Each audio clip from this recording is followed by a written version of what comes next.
안녕하십니까? 안녕들 하셨습니까? 네.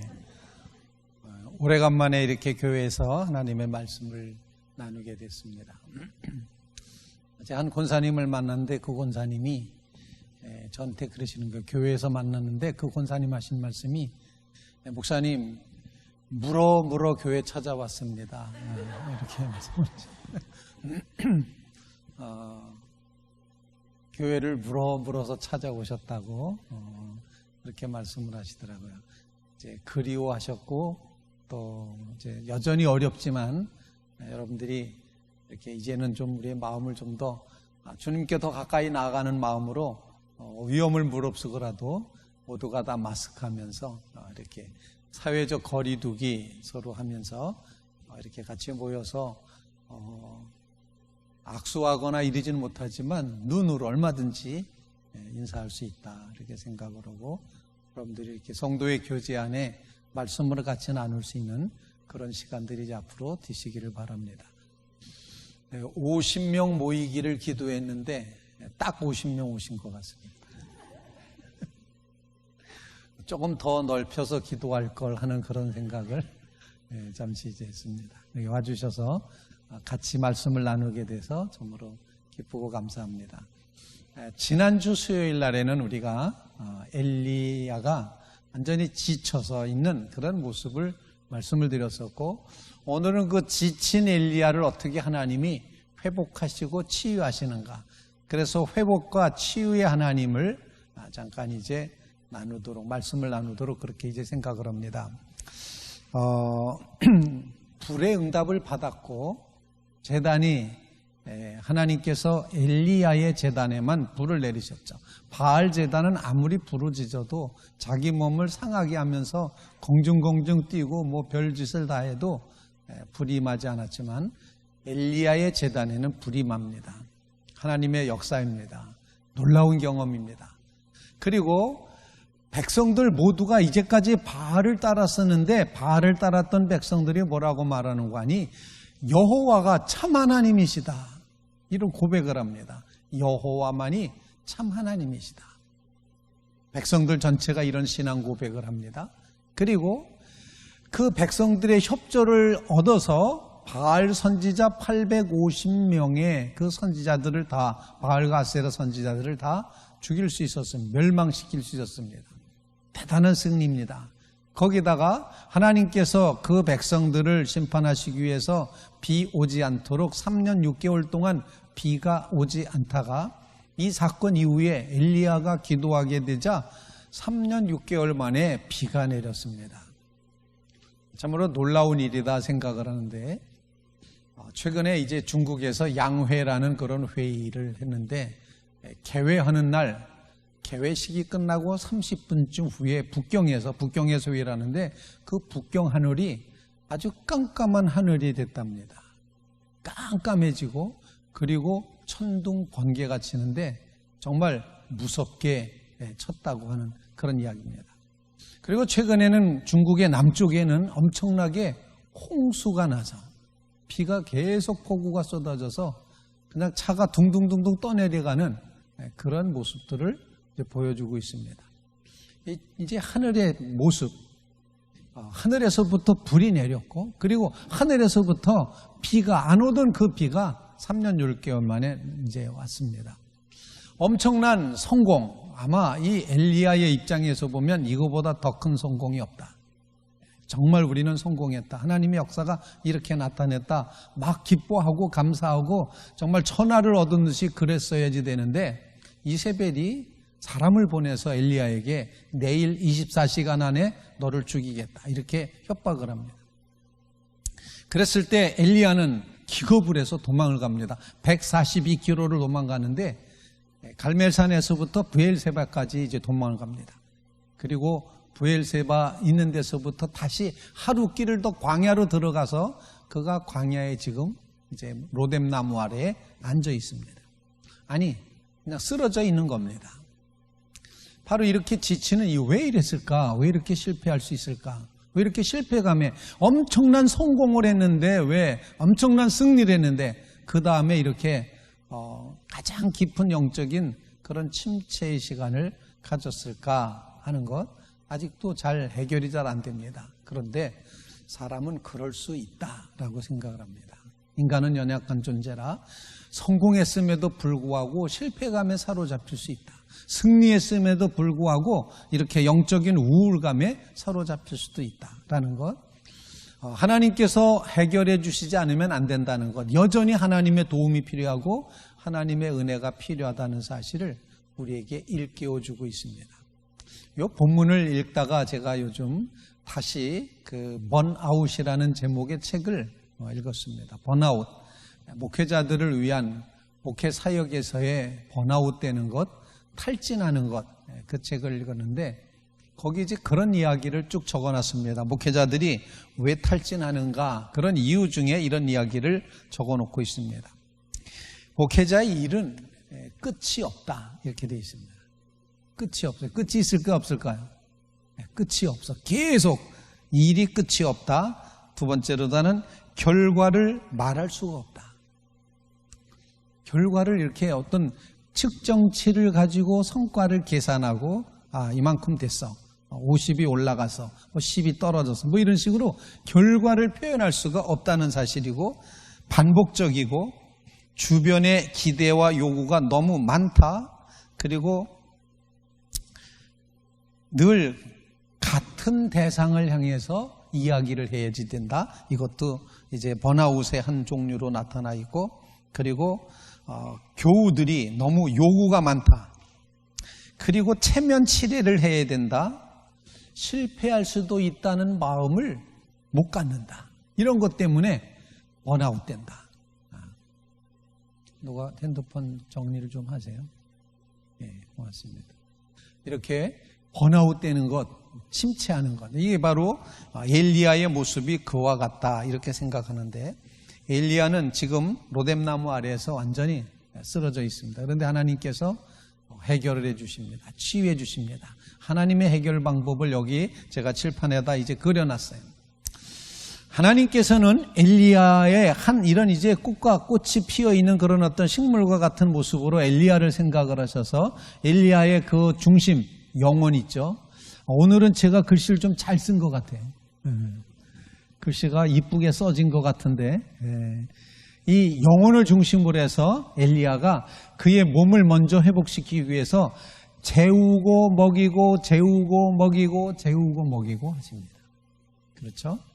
그 다음에 그가 하나님 앞에 자기의 마음을 다 토로합니다. 내가 이렇게 열심히 특심하고 막 이러면서 자기의 마음을 하나님 앞에 토로하도록 그렇게 이제 되어 있고, 그리고 하나님께서 그의 영혼을 만지셔서 세미한 음성 가운데서 하나님의 말씀을 듣도록, 음성을 듣도록 그렇게 하고, 하나님이 그에게 직접 말씀하셔서 너에게는 사명이 있다. 무슨 사명이냐? 아직도 남아있는 사명은 기름 붓는 사명이 있다. 세 사람에게 기름을 부어라, 이렇게 말합니다. 하사엘에게 기름 부어서 아람 왕이 되게 하라. 예후에게 기름을 부어서 이스라엘의 왕이 되게 하라. 엘리사에게 기름 부어서 선지자 일을 하게 하라. 3명의 기름 부을 사명이 있다 라고 말씀하시면서, 너 바알에게 무릎 꿇지 않았던 몇 명이나 있느냐? 몇 명이라 했습니까? 7,000명이나 내게 이웃이 있다. 지치지 말아라. 이제 이렇게 말씀하시는 이런 모습으로 회복을 합니다. 물론 이것이 다 이스라엘 전체를 구원하는 것이 아니기 때문에 밑에다가 제가 제도라는 것, 국가라는 제도라는 것, 그 다음에 이 삶 전체, 인간의 삶 전체를 통해서 행복과 보람을 세워가야지 된다는 것, 이랬을 때 이 식물이 아름답게 큰다. 이게 회복의 역사다. 이렇게 생각을 해서 오늘 그런 말씀을 좀 잠깐 나누도록 그렇게 하겠습니다. 죽기를 원했던 엘리야지만 스스로 말한 것처럼 혼자는 아니었습니다. 모든 이스라엘 백성들이 몽땅 다 바알 섬기고 우상 숭배만 하고 바알의 신상에다가 입맞추었던 것은 결코 아니었다는 것. 하나님께서도 엘리야를 떠나신 것이 아니라 그의 생애를 넘어서서 먼 훗날까지, 즉 미래에 되어질 일, 하나님이 항상 이렇게 큰 그림을 그리신다, 이렇게 볼 수가 있습니다. 그래서 우상 숭배자들에게 내릴 심판의 방법으로다가 세 가지, 즉 아까도 말씀드렸지만 아람 왕에다가 기름을 부을고 하사엘에다가, 그 다음에 이스라엘의 예후가 왕이 되게끔 기름 붓고, 그리고 이 선지자 일을 대신해 갈 엘리사에게 기름을 부으라, 이런 이제 계획을 이제 하나님께서 하고 계셨습니다. 실제로 아람 사람 하사엘에게 그가 왕이 될 것을 미리 알려준 사람은 엘리야의 후계자인 엘리사였고, 아합 왕가를 전멸시킬 사람이, 즉 아합과 이세벨, 이 왕가를, 아합 왕조를 전멸시킬 사람으로 이스라엘의 예후 왕조를 일으키는 예후에게 기름을 붓도록 하십니다. 그리고 여기서 이제 엘리야는 세 사람에게 기름 부으라는 명령을 받고 있는 것, 사명이 있는 겁니다. 기름 붓는다는 것은 여전히 하나님의 일을 하기 위한 그런 방법으로 기름을 붓습니다. 그리스도라는 말의 뜻이 기름 부음 받은 자, 메시아라는 말의 뜻이 기름 부음 받은 자를 말하지 않습니까? 기름 부음을 받는다는 것은 하나님의 특별한 사명을 감당해야 될 사람에게 기름 부어서 그 직책을 하도록 하는 그런 의미가 기름 붓는 것에 이제 의미가 있습니다. 자, 엘리야가 이스라엘의 하나님을 위한 일한 것이 결코 헛되지 않았고, 그 다음 세대의 결정적인 영향으로 나타날 것이라는 것을 하나님이 말씀해 주시면서 엘리야에게 7,000명이 아직 남아있다, 무릎 꿇지 않았다, 그들은 숨겨놓았다, 그들은 아직까지도 하나님만 믿는 사람이 여호와 신앙으로 무장한 7,000명이 있다. 존 웨슬리 목사님은 그런 말씀을 하셨습니다. 하나님만 두려워하고 하나님의 말씀대로만 살려고 하는 사람 100명만 주면 세계를 바꿔놓겠다, 그렇게 말했습니다. 근데 엘리야에겐 지금 7,000명이 남아있다, 이렇게 이제 말하고 있는 것입니다. 정말 하나님만 두려워하고 하나님의 말씀대로만 사는 사람 100명만 있어도 세상은 바뀔 수 있다는 사실. 하나님 신앙, 여호와 신앙, 7,000명이라는 숫자가 완전수에 해당되는 완전한 숫자를 하나님이 남겨놓으셨다, 하나님이 자기 편을 남겨놓으셨다는 것입니다. 엘리사 이야기가 뒷부분에 잠깐 나오지만 그 엘리사는 아마 좀 부잣집, 부유한 집안의 출신인 것 같습니다. 12교리소로 밭을 간다는 것은 요즘식으로 하면은 거대한 트랙터로다가 농사 짓는다, 아마 이렇게 표현할 수 있는 그런 분홍이었음을 보여줍니다. 그런데 엘리사는 자기의 그 모든 것을 다 주저없이 버리고 엘리야를 따라갑니다. 예수님의 제자들이 그러했던 것처럼 엘리사는 이제 부모와 작별인사를 나누고 자기가 사용했던 모든 작업 도구를 다 불살라 버리고 이제까지 살아온 삶을 청산하는데 짐승을 잡는 것, 반드시 제사를 드리는 것이라는 의미로 해석할 수는 없지만 엘리사는 일단 자신의 삶을 다 정리하고 엘리야를 따르기로 그렇게 결정을 합니다. 나중에 하나님의 성령의 확증을 받아서 이제 갑절의 영을 부어주옵소서, 그렇게 해서 엘리사는 갑절의 영으로 이제 선지자 일을 감당하게 된다는 것을 보여주고 있습니다. 자, 영적 침체가 이제 빠져 있었던 그 엘리야에게 하나님은 어떤 방법으로 이제 회복을 해 가시는가? 먼저 첫 번째로다는 육체적인 필요를 채워주셨다. 이제 그림에서 제가 육체라는 이제 그런 육신이라는 말을 써놨었는데, 육체를 하나님께서 그 필요를 채워주십니다. 탈진한 엘리야가 나무 밑에서 잠들게 되자 하나님의 천사가 와서 그를 어루만지며 일어나서 먹으라고 합니다. 사실 자는 사람 깨워서 먹으라면 좀 신경질 내는데, 자는 게 더 좋지 먹는 게 뭐 이렇게 좋냐, 아니면 야 빨리 먹고 학교 가, 그리고 막 깨우면은 조금만 더 자게, 밥 안 먹고 그냥 조금 더 자다 학교 가, 이렇게 합니다. 근데 지금 천사가 어루만지면서 깨웁니다. 깨워서 일어나 먹으라고 합니다. 먹고 나서 그리고 또 잡니다. 정신없이 자고 일어나면 천사가 다시 또 말합니다. 야, 갈 길이 뭐니? 어서 일어나서 먹고 한 번 더 먹어라. 먹고 마시고 잠을 잡니다. 그리고 힘을 얻어서 계속해서 이제 걸어갈 수 있도록 해주셨다. 즉 엘리야가 이 회복하기 위해서 첫 번째로 하나님이 그를 다루셨던 방법은 잘 자게 만드셨고 잘 먹고 잘 쉬게 하신 것이었다. 저는 굉장히 이 말씀에 은혜가 되고 공감이 됩니다. 영적으로 탈진하고 힘들고 어려울 때 잘 먹고 잘 쉬고 잘 자는 것, 이것보다 더 좋은 건 없겠다는 생각을 하게 됩니다. 하나님의 방법이 그렇게 하는 거였었구나. 이렇게 우리가 잘 아는 성경 말씀 가운데 하나님은 그 사랑하시는 자에게 뭘 주시는도다? 잠을 주시는도다. 혹시 불면증에 걸리면은 이거 하나님이 나를 안 사랑하시나? 이렇게 생각할 수도 있는데 사실 그 성경 구절은 이런 내용이었습니다. 사랑하시는 자에게 잠을 주신다 이렇게 표현할 수도 있지만 사실은 하나님은 우리가 잠을 자는 동안에도 사랑하신다. 이렇게 이제 그 번역이 될 수도 있는 말입니다. 무슨 얘기인지 아시겠죠? 꼭 사랑하는 사람에 잠을 준다는 그런 의미가 아니라 우리가 잠을 자는 동안에도 하나님은 우리를 사랑하신다. 하나님은 우리를 절대로 외면하지 않으신다. 그 사실을 이제 가르쳐 주고 있습니다. 그래서 바라기는 오늘 참여하신 교회 여러분들은 다 잠을 잘 주무시게 되기를 간절히 바랍니다. 옆에 분하고 한번 인사를 한번 해보세요. 잠 잘 자는 것도 축복이에요. 이렇게 한번 얘기해 보세요. 정말 놀라운 축복이에요. 잠 잘 자는 거. 머리가 벽에 닿기만 하면 그냥 잠에 드는 거, 이 놀라운 축복입니다. 하나님께 다 맡겨버리는 거예요. 마틴 루터가 그랬어요. 너무 힘들고 어려운데 그렇게 하나님께 말해, 하나님 이 교회가 내 교회입니까? 그렇게 하나님 교회죠. 이 종교개혁하는 일이 내 일입니까? 하나님 일입니까? 하나님 일이죠. 그럼 하나님 알아서 해서 저는 자라가겠습니다. 그리고 루터가 가서 잤다. 이런 이야기가 기록이 있습니다. 맡기는 거죠. 잠을 못 자는 이유 중에 하나가 우리가 염려하기 때문에 걱정하기 때문에 생각이 많아요. 생각이 많아서 못 자. 던져버려요. 하나님께 완전히 던져버리는 겁니다. 아마 이 로뎀나무 밑에서 엘리야는 완전히 하나님께 다 던져버리는 장면. 이것이 바로 잠자는 모습으로 표현되지 않았을까 생각을 합니다.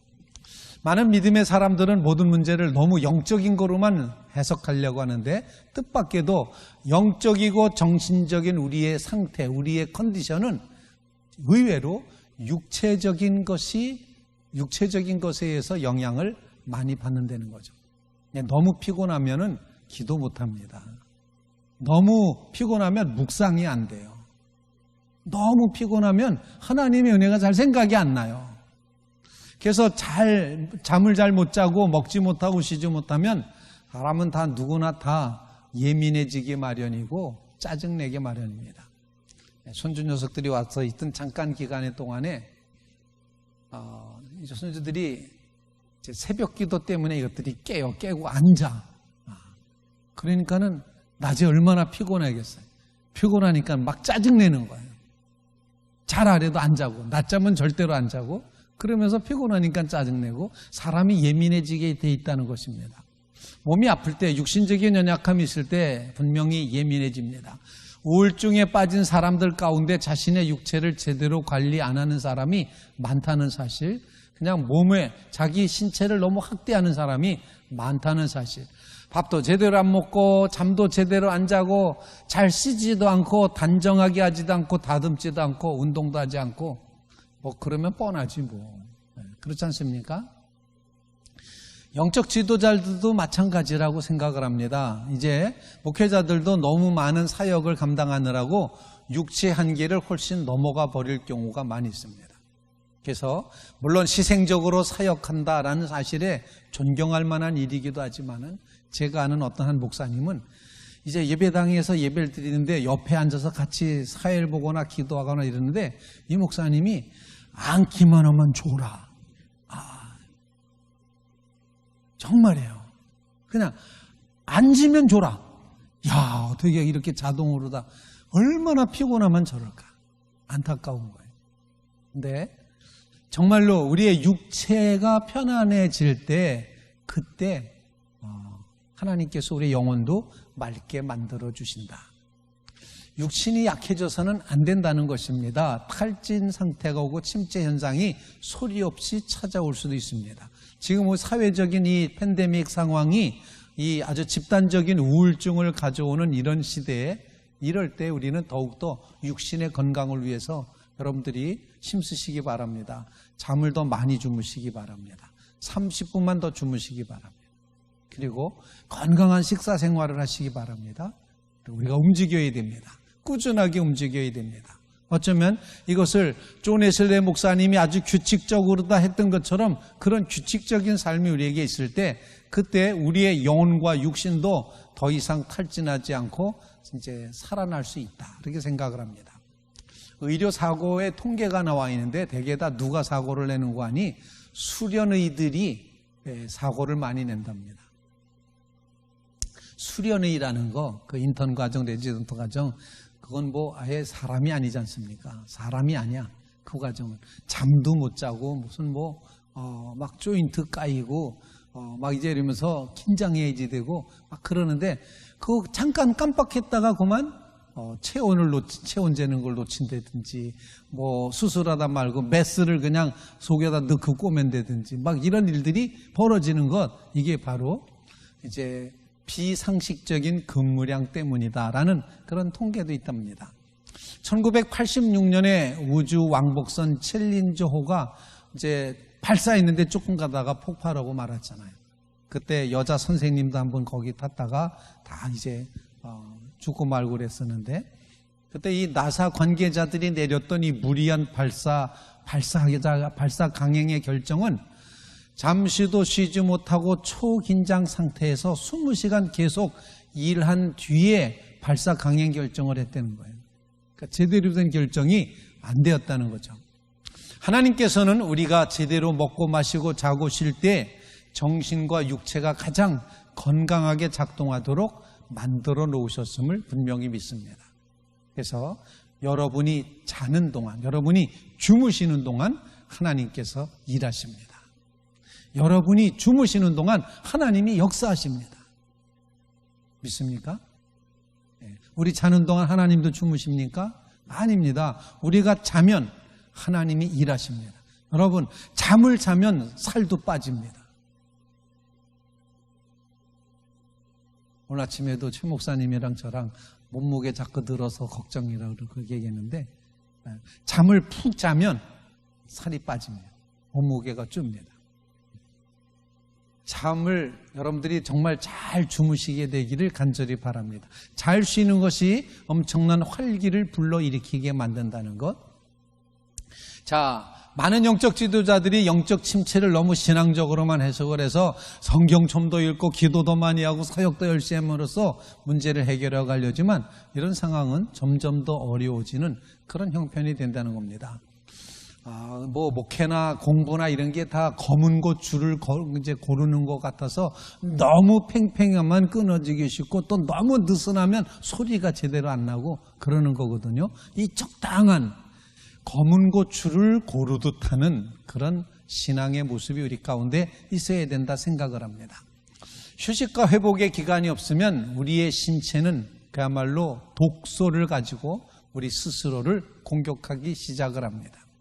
그래서 대부분 사람들이 좀 이렇게 떨어지는, 리트리트 한다고 표현하는데 뒤로 퇴소하는 겁니다. 물러가는 겁니다. 물러가서 자연과 환경과 이런 것들을 이제 호흡하면서 회복하는 일이 반드시 우리의 삶 속에 필요하다라는 사실. 그래서 육신의 컨디션이 충분히 회복됐을 때 영적인 회복도 이루어지게 된다라는 것입니다. 여러분, 이게 하나님의 방법입니다. 하나님이 우리를 자게 만드셨어요. 잠자게 하신 것이 놀라운 축복인 것, 안식하게 하신 것이 축복인 것을 꼭 기억하시기를 간절히 바랍니다. 하나님은 그 안식을 제일 마지막에 창조하셨어요. 7째 날에 안식하셨어요. 그 안식을 만드셨어요. 여러분이 하나님의 목적은 안식하기 위함이라고 생각을 하시고 여러분의 삶에 이와 같은 안식의 복이 육신의 쉼으로부터 이루어질 수 있기를 간절히 바랍니다. 두 번째로 하나님과 대화를 합니다. 감정을 토로하는 겁니다. 영혼을 하나님께 맡겨야 되는데 엘리야는 충분히 먹고 마시고 잔 뒤 아침에 하나님께서 이제 하나님 앞에서 대화를 하게 되는데, 물론 부엘세바에서 또 이제 더 멀리 떨어진 호렙산까지 이제 가게 되는 거죠. 서늘한 동굴에서 하나님이 나타나셔서 대화를 시작하십니다. 오늘 본문에 엘리야야, 네가 어찌하여 여기 있느냐? 그러자 엘리야가 기다렸다는 듯이 답답한 마음을 하나님께 다 쏟아놓습니다. 감정을 다 쏟아놓습니다. 감정이 모아있던 걸 한꺼번에 다 정직하게 내어놓습니다. 하나님 앞에 정직했습니다. 솔직했습니다. 숨기지 않았어요. 하나님은 가만히 듣고만 계십니다. 모든 것을 아신 하나님은 엘리야의 과격한 불평 토로에도 불구하고 조금도 놀라거나 탓하거나 야단치거나 그러지 않으셨습니다. 쌓이고 쌓인 그의 감정, 두려움, 불안함, 또 이제 그런 모든 것에 대해서 어떤 판단이나 꾸중이나 이런 것 하지 않으시고 그냥 들어만 주셨습니다. 침체되고 힘들 때 하나님께서는 당신도 자신 안에 있는 분노와 답답한 마음을 송두리째 우리가 하나님께 쏟아놓기를 하나님 자신이 원하시고 있다는 것입니다. 그래서 하나님 앞에, 하나님, 죄송한 말씀이지만 저 지금 힘들어요. 저 지금 골치 아파요. 이 문제를 해결해야 되는데 아주 정말 속이 다 썩어요. 막 이렇게. 저희 어머니 맨날 그 속이 썩어 문드러진다고 맨날 그러셨는데, 속이 썩어 문드러져요.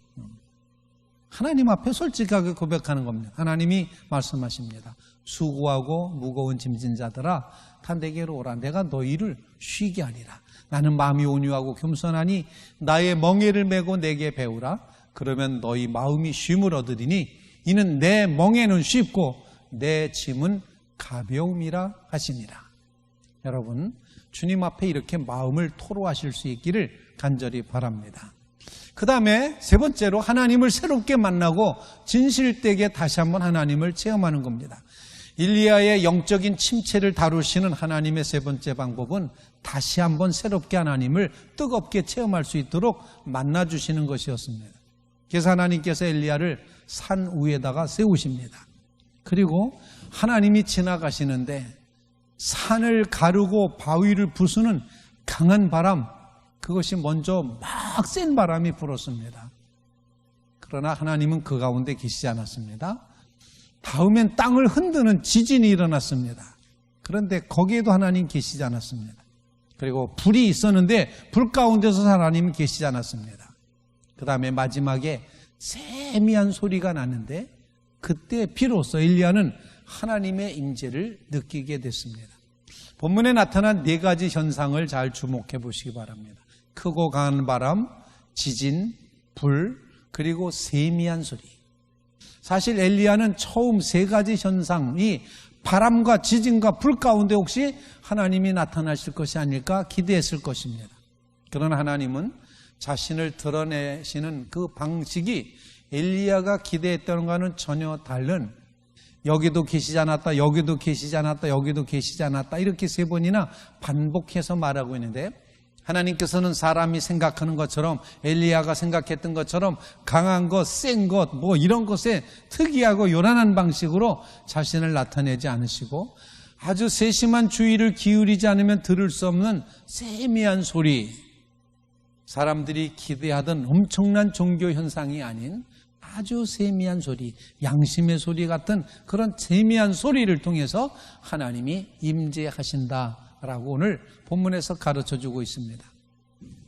하나님은 이렇게 세미한 소리 가운데서 오셨습니다. 그래서 저는 오늘 이제 하나님은 소리다, 이렇게 한번 정의를 해봤습니다. 하나님은 소리다. 하나님은 아주 세미한 소리다. 오늘날도 하나님은 우리에게 잠잠하고 고요한 가운데, 침묵 가운데 오셔서 말씀을 하십니다. 부드럽고 아주 잔잔한 음성으로 말씀하십니다. 잘못하면 잘 못 알아들을 그런 세미한 음성으로 말씀하신다는 것. 엘리야가 기대했던 방법과는 전혀 다른 방법으로 하나님이 그를 만나주셨습니다. 하나님을 통해 영적인 재충전을 얻게 됩니다. 영적인 침체에 빠졌을 때 사랑하는 성도 여러분, 조용히 개인 심령의 지성소에서 하나님을 만나는 그런 여러분 자신의 수련회를 꼭 가지시기를 간절히 바랍니다. 정말 필요한 것이 그런 사실입니다. 어떤 분은 그러시더라고요. 자기 집에 기도하는 장소를 마련해 놓으시고 그곳에 들어가셔서 성경책을 펼쳐놓고 조용히 성경 읽으면서 기도하신다. 기도 시간을 정해놓고 기도하시고 기도가 다 끝나야 그 방에서 나오신다. 이렇게 말씀하시는 그런 이제 교우들을 만나게 됩니다. 여러분의 삶이 그처럼 성경 말씀을 듣고 조용히 자연에서 또는 어떤 방에서 어떤 장소에서 하나님을 의지하고 묵상하고 고백하며 나가는 성도